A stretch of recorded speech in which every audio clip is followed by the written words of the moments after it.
جو امریکہ ہے وہ دنیا کا چودھری ہے جناب، اور وہ جو کرنا چاہے وہ کر سکتا ہے، لیکن بنگلہ دیش اس لیے آنکھیں دکھا رہا ہے کہ ان کو پتہ ہے کہ ہم ان کی بھیک پہ نہیں پلتے، یا ہوں، ہم ان سے پیسے نہیں لیتے، یا ہمیں ان کے آگے کشکول لے کے جانا نہیں پڑتا، وہ اس لیے آنکھیں دکھا رہے ہیں۔ السلام علیکم ویورز، میں ہوں احسان خان اور آپ دیکھ رہے ہیں ہمارا YouTube channel Ahsan reaction with احسان۔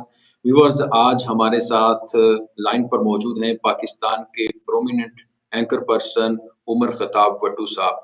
عمر بھائی، بہت شکریہ آپ نے احسان ریئیکشن فیملی کے لیے ٹائم نکالا۔ جی ویلکم ران صاحب۔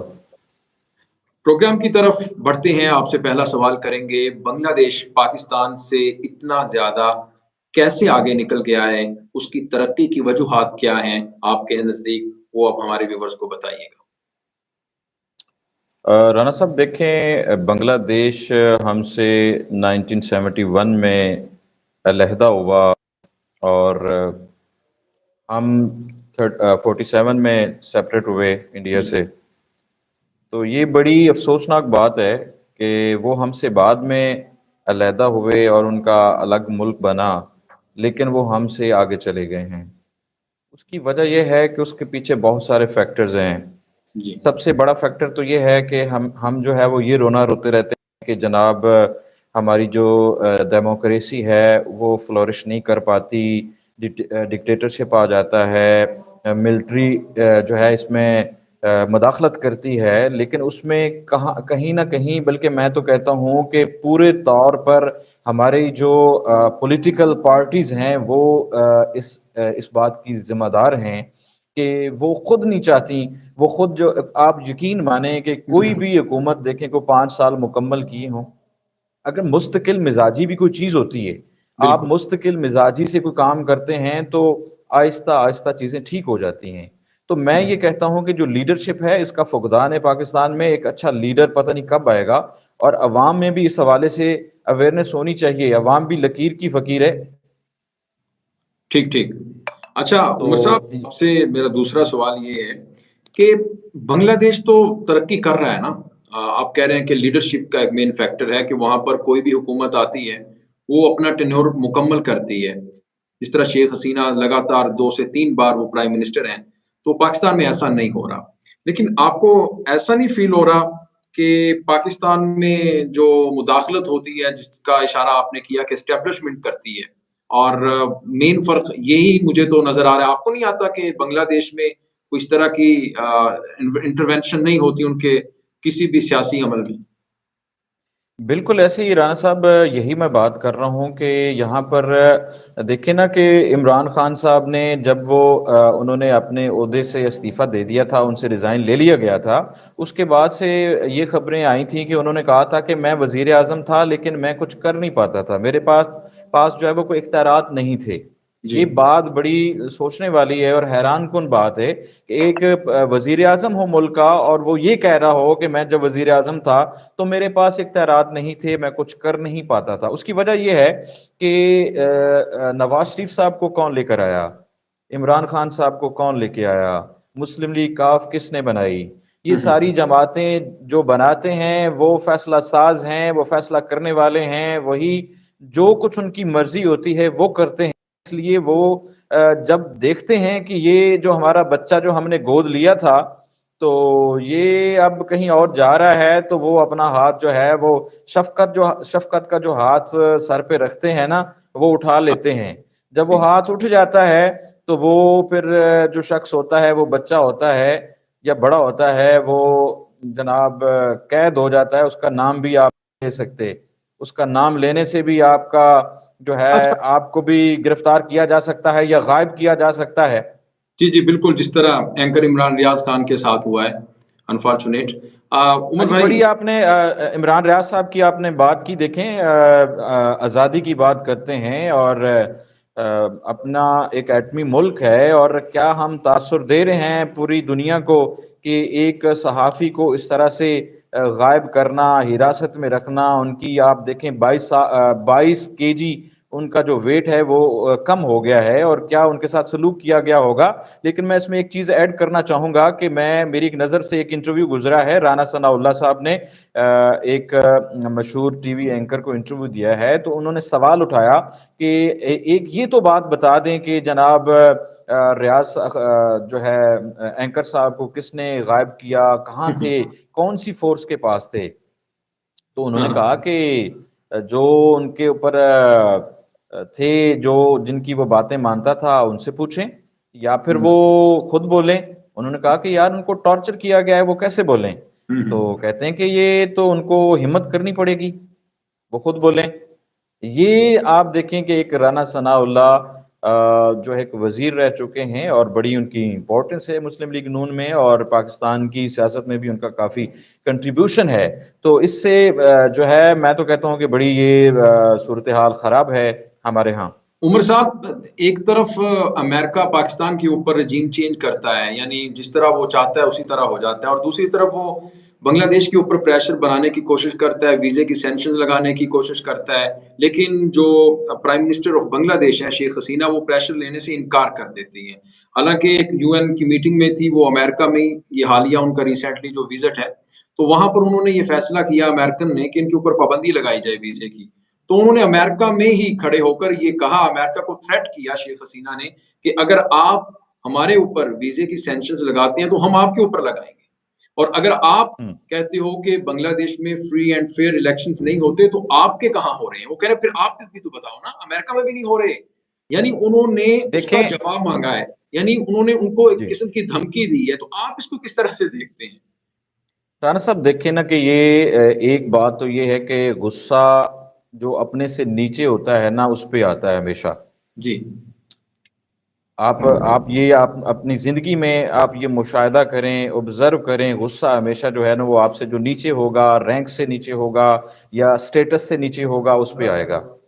کسی رائٹ. بڑے پہ آپ کو غصہ نہیں آئے گا. اگر آپ کو غصہ ہوگا لیکن آپ اس غصے کو پی جائیں گے, ظاہر نہیں کریں گے, آپ کو پتہ چلے گا کہ جناب اس کے سامنے میں اگر اس طرح کی حرکت کروں گا تو اس کے بعد مجھے کیا بھگتنا پڑے گا.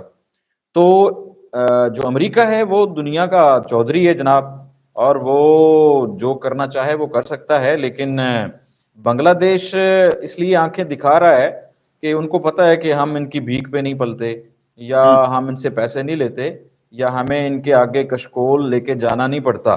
وہ اس لیے آنکھیں دکھا رہے ہیں. آپ دیکھیں کہ چائنا کے بعد بنگلہ دیش جو ہے وہ گارمنٹس میں کافی ترقی کر چکا ہے, اور چائنا کے بعد ایشیا میں بنگلہ دیش جو ہے وہ گارمنٹس میں بڑی منڈی بن چکا ہے. جی, ایکسپورٹر ہے سب سے بڑا, بالکل آپ ٹھیک کہہ رہے ہیں, آفٹر چائنا. اور یہ بھی وجہ ہے کہ وہ ان کے کوئی لیڈر کوئی پاناما پیپرز میں نہیں پیپر لیک نہیں ہوئے ان کے, یا پھر ان کو وہ بلیک منی کا کوئی ڈر نہیں ہے کہ ان کے اوپر ویزے کی جو سینکشنز لگ رہی ہیں, جس کی وجہ سے وہ گھبرا جائیں گے یا کہیں گے کہ ٹھیک ہے جی اچھا, آپ جو آپ نے کہتے ہیں. لیڈرز, پھر ران صاحب پھر آپ نے لیڈرز کی بات کر دی, کیونکہ لیڈرز ہی ہوتے ہیں جو ملک کو, عوام کی قسمت کو یا اس کے مقدر کو بدلنے میں اپنا اہم کردار ادا کرتے ہیں. جی ہمارے ہاں بدقسمتی سے جو ہے اس کے برعکس ہے. ہمارے ہاں عوام کی نہیں سوچتے. اب دیکھیں مہنگائی کہاں پر ہے, پیٹرول کہاں پر ہے, ڈیزل کہاں پہ ہے, کسانوں کی حالت زار آپ دیکھیں کہ جو ان کی فصلیں ہیں, ریٹس فرٹیلائزرز کے ریٹس دیکھیں, لیکن ان کی جو فصلیں ہیں ان کے ریٹس نہیں ہیں, ان کو مسائل ہیں. اس کے بعد یہ کچھ دنوں سے نواز شریف کی خبریں, ان کی آمد اور ووٹ تو ووٹ کو عزت دو کا دوبارہ نعرہ بلند کیا گیا ہے شاہدرہ سے. مریم نواز کے جلسے میں شاہدرہ میں جو جلسہ آپ نے ملاحظہ کیا ہو, اس میں جی جی ایک بھی انہوں نے لفظ یا کوئی جملہ کسانوں کے لیے استعمال کیا ہو یا بالکل. عوام کی مہنگائی کے حوالے سے کیا ہو, بلکہ وہ بڑے پرجوش خطاب کر رہی تھی کہ جناب اکتوبر میں آپ کے قائد نواز شریف صاحب آ رہے ہیں, اور آپ سب کو میں پیغام دے رہی ہوں کہ آپ نے وہاں پر آنا ہے, آپ کی ملاقات ہوگی 4 سال کے بعد. بڑے دیکھیں نا کہ کتنے دبنگ انداز سے کر رہی تھی, لیکن ان کو شرم نہیں آتی, کوئی ان کو خیال نہیں آتا کہ یہ عوام جو ہے ان کا, انہوں نے کئی دہائیوں سے اس ملک میں حکومت کر کے ان کا جینا محال کر دیا ہے. عوام, میں آپ کو بتاؤں کہ میں خود جانتا ہوں 2-4 تو ایسے جس طرح کہتے ہیں کہ اپنے ایریا میں کہ لوگوں نے جو ہے وہ سوسائڈ کیا ہے, یہ بجلی کے بلز کی وجہ سے, جی جو جی یہ بل زیادہ آئے ہیں. تو یہ حالت ہے ہمارے لیڈران کی. یہ پاناما اور کیا یہ تو وہ چیزیں ہیں جو ظاہر ہوتی ہیں, پتہ نہیں یہ اندر کھاتے کیا کیا کرتے رہتے ہیں. تو یہ صورتحال ہے. اچھا آخری سوال ہے جی آپ سے. رشی سناک ایک صاحب ایک ایک میں رانا صاحب ایڈ کرنا چاہوں گا اسی والے سے کہ اسحاق ڈار صاحب کا ایک میں نے بی بی سی کو انہوں نے دبئی میں انٹرویو دیا تھا, تو اس میں ان سے پوچھا گیا کہ آپ کی کتنی جائیدادیں ہیں, تو وہ کہتا ہے کہ میرا تو ایک گھر ہے, میرے پاس کوئی جائیداد نہیں ہے. تو انہوں نے کہا کہ تو باقی جائیدادیں کس کی ہیں؟ وہ بچوں کی ہیں, وہ خود کام کرتے ہیں.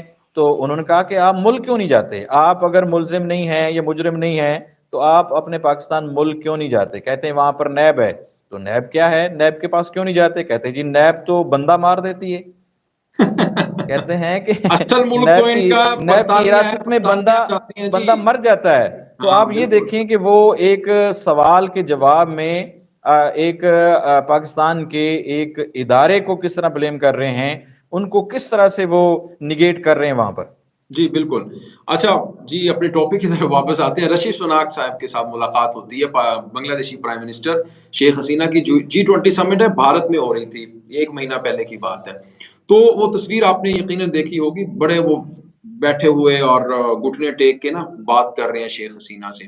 تو اس تصویر کے اوپر لوگوں نے بڑا تجزیہ تبصرہ کیا ہے. آپ اس کو کس طرح سے دیکھتے ہیں؟ یعنی ایک میں آپ کو تھوڑا اس کا بیک گراؤنڈ بھی بتا دیتا ہوں اپنے ویورز کو بھی, کہ بنگال کے اوپر برطانیہ نے راج کیا ہے, اور آج وہی برطانیہ کا وزیر اعظم بنگال یعنی بنگلہ دیش کے جو پرائم منسٹر ان کے قدموں میں بیٹھا ہوا ہے. تو یہ کیا ہے, اس کے بارے میں آپ کیا کہیں گے؟ اس میں یہ ہے کہ یقیناً انہوں نے راج کیا ہے, لیکن بنگلہ دیش کی جو پروگریس ہے اکانومیکلی آپ دیکھیں تو وہ جس طرح پوری دنیا میں میرے خیال میں 32 یا 33 نمبر پر آ گیا ہے.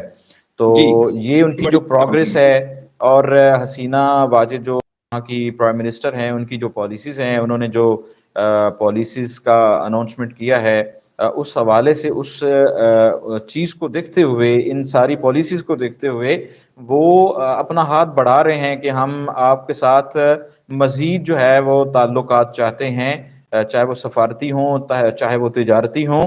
کیونکہ کوئی بھی جو ملک ہوتا ہے یا وزیر اعظم ہوتا ہے, وہ ایسے کسی کی طرف اس کا جھکاؤ نہیں ہوتا. اس کے پیچھے بہت ساری ریزنز ہوتی ہیں, وجوہات ہوتی ہیں. وہ ان کے ساتھ تعلقات اسی لیے بڑھانا چاہتے ہیں کہ وہ ان کو لگتا ہے کہ وہ یہاں پر اس منڈی میں جو ہے وہ اپنی سرمایہ کاری کر سکتے ہیں. بنگلہ دیش جو ہے وہاں پر ان کا جو بھی سرمایہ کاری کریں گے, ان سے ان کو فائدہ ہوگا, نقصان نہیں ہوگا. ادھر تم ادھر ہم. ذوالفقار علی بھٹو صاحب کا یہ نعرہ کیا ٹھیک تھا؟ دیکھیں یہ اس وقت تو بلیم یہی کیا جاتا تھا کہ انڈیا نے ان کو سپورٹ کیا تھا. بنگلہ دیش جو ہم سے سیپریٹ ہوا, اور اس کے حوالے سے سیمینارز بھی منائے جاتے ہیں, انعقاد کیا جاتا ہے, اور بڑا دکھ کا لیکن اظہار گراؤنڈ کیا ریالٹی جاتا سب ہے. کچھ اور ہے عمر خطاب لیکن صاحب. میں یہ لیکن سمجھتا ہوں حقیقت کچھ اور ہے. میں یہ سمجھتا حقیقت اور ہوں ہے میں کہ یہ دیکھیں سب سے زیادہ سیٹ جو ووٹس ہیں وہ کس نے لیے تھے؟ وہ تو شیخ مجیبر الرحمان نے لیے تھے. کم ووٹ والے کو آپ نے, کم سیٹوں والے کو وزیر اعظم بنا دیا, اور جس کی سیٹیں زیادہ تھی اس کو آپ نے غدار ڈکلیئر کر دیا. اگر صحیح طور پر دیکھیں رانا صاحب, اگر سچ کی بات کریں تو ان کے جی ساتھ یہ اچھا سلوک نہیں کیا جاتا تھا, ان کو اچھا نہیں سمجھا جاتا تھا مشرقی پاکستان کے جو رہنے والے تھے. اسی لیے آپ دیکھیں کہ آپ کتنے دن کسی کو جو ہے وہ مجبور حالت میں رکھ سکتے ہیں. صاف ظاہر ہے آزادی ہر ایک شخص کو چاہیے, اور اپنے حقوق بھی چاہیے. اپنی عزت نفس جو ہے یا کوئی ضمیر گوارا نہیں کرتا کہ وہ اپنی کوئی بےزتی کروائے. تو یہ ساری چیزیں بہت میٹر کرتی ہیں. اچھا ان کی طرف سے ایک آخری جو ہے نا مطالبہ, وہ یہی ہے کہ آپ کے آپ نے ساتھ یہ نا. آپ نے رانا صاحب یہ سوال کیا کہ یہ مطلب ٹھیک تھا یا نہیں ٹھیک تھا. میں یہ سمجھتا ہوں کہ یہ دیکھیں کہ ہم جو ہمارے پاس ملک ہے, جتنا خطہ ہمارے پاس ہے, اس کا ہم نے کیا حشر نشر کیا ہوا ہے, اس کے ساتھ ہم کیا کر رہے ہیں, ان کے عوام کے ساتھ کیا کر رہے ہیں. تو اگر وہ بھی ہمارے ساتھ ہوتے تو ہماری صورتحال کیا ہوتی. بالکل. اچھا تو پھر کیا آپ دیکھتے ہیں کہ بنگلہ دیش کہتا ہے کہ اگر پاکستان نے ہمارے ساتھ تعلقات اچھے کرنے ہیں تو پھر وہ آفیشلی ہم سے اپالوجائز کرے, معافی مانگنی چاہیے پھر پاکستان کو, کیونکہ غلطیاں تو ہوئی ہیں نا. دیکھیں غلطیاں جو ہوتی ہیں ان کے لیے نیگوشیشن تو ضروری ہے. اگر غلطیاں کوئی مان لے تو یہ بڑی بات ہے. اور ملک کی ترقی کی خاطر, خوشحالی کی خاطر اگر کوئی بھی ترقی ماضی میں ہوئی ہے تو اس حوالے سے نیگوشیشن میرے خیال میں اچھا اقدام ہے. یہ سیاسی فیلئر تھا یا آپ سمجھتے ہیں کہ ملٹری فیلئر تھا سکوت ڈھاکہ؟ میں سمجھتا ہوں کہ یہ سیاسی فیلئر تھا، اچھا، ملٹری فیلئر نہیں تھا. جی تو جنرل یحییٰ نہیں تھے کیا اس وقت؟ دیکھیں ملٹری کا اتنا رول نہیں میرے خیال میں نہیں ہے جس طرح آپ نے پہلے بھی بتایا کہ ان کے ساتھ کس طرح ٹریٹ کیا جاتا تھا. تو ٹھیک یہی اصل میں میرے خیال میں یہی مسئلہ ہے. ٹھیک ٹھیک ٹھیک. بہت شکریہ عمر خطاب بھٹو صاحب، آپ نے قیمتی وقت احسان ری ایکشن کے لیے نکالا. لیکن آخر میں آپ سے لیٹر موڈ کے اوپر یہ سوال ہے کہ کیا پاکستان بھی ترقی کر پائے گا جس طرح سے بنگلہ دیش نے کی ہے؟ کیا امید کی کوئی کرن نظر آتی ہے آپ کو؟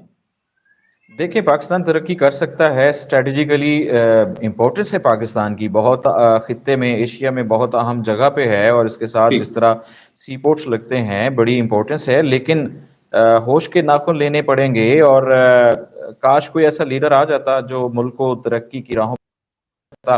لیکن یہاں تو کیا عمران خان نہیں تھے؟ دیکھیں. کیا عمران خان نہیں جی تھے؟ کیا عمران خان میں جھلک دیکھیں نظر نہیں آتی؟ ان کے ساتھ دیکھیں نا، ان کے ساتھ جو سارے تھے وہ سارے کس حوالے سے ان کے ساتھ تھے. جب جہانگیر ترین کا فائدہ نہیں ہوا تو وہ بھی علیحدہ ہو گئے، علیم خان کا ان کی زمین کا مسئلہ حل نہیں ہوا وہ بھی علیحدہ ہو گئے. اب ہوں، دیکھیں جب ان پہ کرائسس آیا تو سبھی جو ہے وہ ڈکے مارے علیحدہ ہو گئے ہیں. اور اناؤنسمنٹ یہ کوئی میرا نہیں خیال، ایک پارٹی جو ہوتی ہے وہ مطلب پوری ٹیم سے ہوتی ہے، ایک شخص سے نہیں ہوتی. اور ٹھیک. لیکن خان صاحب کو جو یقین تھا کہ جب میرے ساتھ کچھ ہوگا تو عوام بھی سڑکوں پر ہوگی اور یہ سارے ساتھی میرے ساتھ ہوں گے، لیکن ایسا کچھ نہیں ہوا. جو ہے نا صرف عمران خان صاحب بھی قید میں ہیں. عوام کو مطلب وہ خیال جس طرح وہ سوچتے تھے کہ اس طرح کو رد عمل سامنے آیا. جی بہت شکریہ عمر خطاب بھٹو صاحب، آپ نے قیمتی وقت احسان ری ایکشن کے لیے نکالا. ویورز آج ہمارے ساتھ موجود تھے پاکستان کے پرومیننٹ اینکر پرسن عمر خطاب بھٹو صاحب. ان کا انالیسز آپ نے دیکھا، ان سے آپ کتنا اتفاق کرتے ہیں. کمنٹ سیکشن میں جائیے گا اور کمنٹ کیجیے گا. ملیں گے انشاءاللہ جی نیکسٹ ویڈیو میں، تب تک کے لیے اللہ حافظ.